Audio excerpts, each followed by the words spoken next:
नमस्कार दोस्तों, आपको मकर संक्रांति की ढेर सारी शुभकामनाएं। मकर संक्रांति के ज्योतिषीय महत्व के साथ साथ इसका धार्मिक और सांस्कृतिक महत्व भी बड़ा माना गया है। पौराणिक मान्यताओं के अनुसार सूर्यदेव शनिदेव के पिता हैं। मकर संक्रांति के दिन सूर्यदेव अपने पुत्र शनिदेव के घर जाते हैं और वहां 1 महीने तक रहते हैं। मकर संक्रांति को देश के कई भागों में अलग अलग नामों से मनाया जाता है। उत्तर भारत में जहां इस त्यौहार को खिचड़ी के त्यौहार के रूप में मनाया जाता है, तो गुजरात और महाराष्ट्र में इसे उत्तरायण के नाम से मनाया जाता है। दक्षिण भारत में इस त्यौहार को पोंगल के रूप में मनाया जाता है। पंजाब में इसे लोहरी और असम में माघ बिहू पर्व के रूप में मनाया जाता है। मकर संक्रांति के दिन पूरे देश में पतंग उड़ाई जाती है, इसलिए इस दिन को पतंग पर्व के रूप में भी जाना जाता है। संक्रांति पर पतंग उड़ाने का धार्मिक और वैज्ञानिक महत्व है।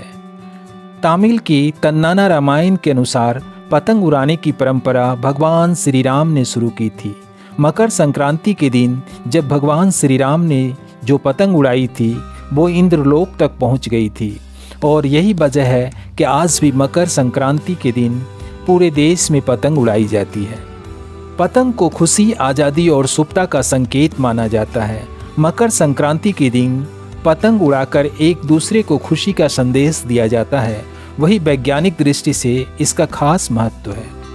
मकर संक्रांति के दिन सूर्य की किरणें शरीर के लिए अमृत समान मानी जाती है। इससे विभिन्न तरह के रोग दूर होते हैं। माना जाता है कि मकर संक्रांति के दिन पतंग उड़ाने से आप सूर्य की किरणों को अधिक मात्रा में ग्रहण करते हैं और शरीर में ऊर्जा आती है और विटामिन डी की कमी भी पूरी होती है। मकर संक्रांति के त्यौहार का ज्योतिष में विशेष महत्व माना जाता है। हर साल मूल रूप से मकर संक्रांति 14 या 15 जनवरी को मनाई जाती है। इसी दिन से सूर्य उत्तरायण होते हैं। वैदिक ज्योतिष शास्त्र के अनुसार मकर संक्रांति पर सूर्य धनु राशि की यात्रा को विराम देते हुए मकर राशि में प्रवेश करते हैं। दरअसल सभी हिंदू व्रत और त्योहारों की तिथियों की गणना चंद्रमा पर आधारित पंचांग के अनुसार होती है, लेकिन मकर संक्रांति का पर्व सूर्य पर आधारित पंचांग के आधार पर गणना करते हैं। सूर्य के मकर रेखा से उत्तरी कर्क रेखा की ओर जाने को उत्तरायण और कर्क रेखा से दक्षिणी मकर रेखा की ओर जाने को दक्षिणायन कहते हैं। मकर संक्रांति के ज्योतिषीय महत्व के साथ साथ इसका धार्मिक और सांस्कृतिक महत्व भी बड़ा माना गया है। पौराणिक मान्यताओं के अनुसार सूर्यदेव शनिदेव के पिता हैं। मकर संक्रांति के दिन सूर्यदेव अपने पुत्र शनि के घर में आते हैं, जहां वे 1 महीने तक रहते हैं। शनिदेव मकर और कुंभ राशि के स्वामी हैं। इस तरह मकर संक्रांति पिता और पुत्र के मिलन के रूप में भी देखा जाता है।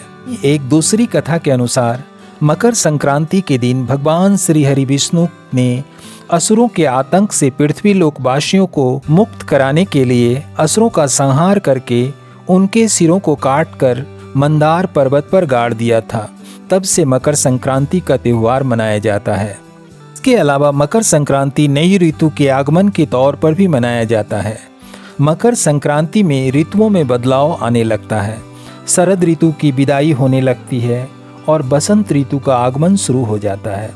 मकर संक्रांति पर देवी यशोदा ने श्री कृष्ण को प्राप्त करने के लिए व्रत किया था। भीष्म पितामह महाभारत के युद्ध की समाप्ति के बाद सूर्य के उत्तरायण होने की प्रतीक्षा में मकर संक्रांति को अपने प्राण त्यागे थे। मकर संक्रांति के दिन ही गंगा कपिल मुनि के आश्रम से होकर सागर में जा मिली थी और भागीरथ के पूर्वज महाराज सागर के पुत्रों को मुक्ति प्रदान की थी। मकर संक्रांति पर प्रयाग के संगम तट पर स्नान करने से अच्छे पुण्य की प्राप्ति होती है। मकर संक्रांति पर तिल का दान, घी का दान, गुड़ का दान और खिचड़ी का दान करने से शुभ फलों की प्राप्ति होती है। हर साल सूर्य मकर राशि में प्रवेश करने की तिथि पर मकर संक्रांति का पर्व मनाया जाता है। इस दिन भगवान सूर्य देव की पूजा अर्चना करने का विधान है। इस दिन साधक गंगा और यमुना समेत पवित्र नदियों में स्नान करते हैं। साथ ही विधि पूर्वक पूजा, जप तप और दान करते हैं। गंगा सागर यात्रा पर स्नान और दान का बहुत महत्व है। यदि आपको हमारा वीडियो पसंद आया हो तो इसे लाइक, शेयर एवं सब्सक्राइब अवश्य करें। धन्यवाद।